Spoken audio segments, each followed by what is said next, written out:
پس در حقیقت خواستن و تصمیم گرفتن و اراده کردن توسط ما و شما بندگان خدا، این توفیق خداست.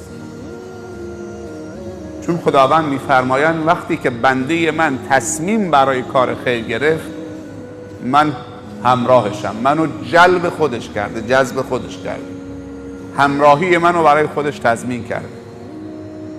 و خدایی نکرده وقتی که انسان تصمیم به کار بد میگیره عملا توفیق خدا رو قیچی کرده، یعنی نخواسته که خداوند جایگاهی در برنامه های او داشته باشه. چون خداوند به شر که راضی نیست، به کفر که راضی نیست. بیده الخیر، بیدک الخیر، خیر در دست توست. این تعبیر درست نیست که بگیم خداوند که توفیق کار شر نمیدهد، توفیق فقط در کار خیره. شر که توفیق نمیخواهد، شر سلب توفیق میطلبد. اگر موفق شدید، اگر فکر کردید که میتونید کار شر رو انجام بدید، حتما تجدید نظر بکن، چون سلب توفیق خدا شدید.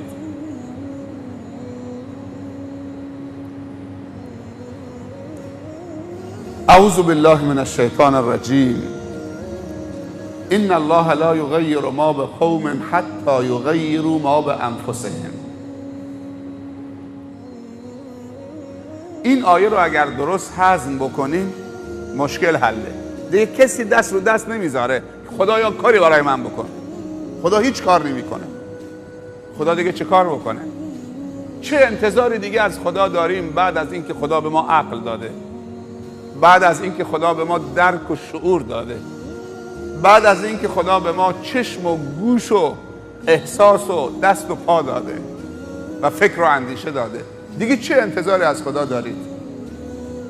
که بگیم خدایا ندادید تو، دیگه چی بده؟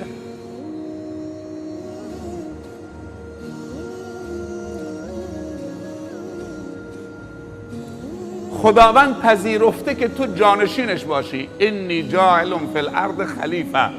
از این دیگه صریح‌تر صحبت بکنه. خدا خیلی صریح داره صحبت میکنه. انی جاعل فی الارض خلیفه، یعنی شما. خداوند دوست نداره جانشینش ضعیف باشه، پس خداوند پذیرفته که ما جانشین خدا باشیم. سوال اینجاست، آیا ما پذیرفتیم که جانشین خدا باشیم؟ خدا که پذیرفته، اعلام هم کرده، به صراحت هم گفته. آیا ما و شما پذیرفتیم که جانشین خدا باشیم؟ شاید بگیم بله ما پذیرفتیم که جانشین خدا باشیم، ما نمازخوان خیلی خوبی هستیم. یعنی شما فکر میکنی اگه نماز خوبی میخونی جانشین خدا هستید؟ من که فکر نمی کنم. نمازخوان تنبله، نمازخوان بی فکره، نمازخوان بی شعوره، نمازخوان بی سواده، نمازخوان ضعیفی که نمیتونه متحرکی رو، ساکنی رو در جامعه متحرک بکنه و رخداد آفرین باشه و تحول آفرین باشه، این رکعات به درد چی میخوره؟ امروز اونقدر تعداد رکعات نمازها داره زیاد میشه و روز به روز ما ذلیل‌تر داریم میشیم و اسیر دست کفار داریم میشیم. اصلا نمیخونه، با فرهنگ جانشینی خدا نمیخونه که تو زیاد نماز بخونید و روز به روز ذلیل‌تر باشی در دنیا. دیگه کجای دنیا مونده که دشمن خیمه نزده باشه و پایه هاشو نکوبیده باشه؟ جای دیگه مونده؟ یه جا مثال بزنید. شما فکر میکنید که تو مسجد الحرام هم پایگاهش نزده؟ زده دیگه، حتما با خودش بیاد، فرهنگش آمده.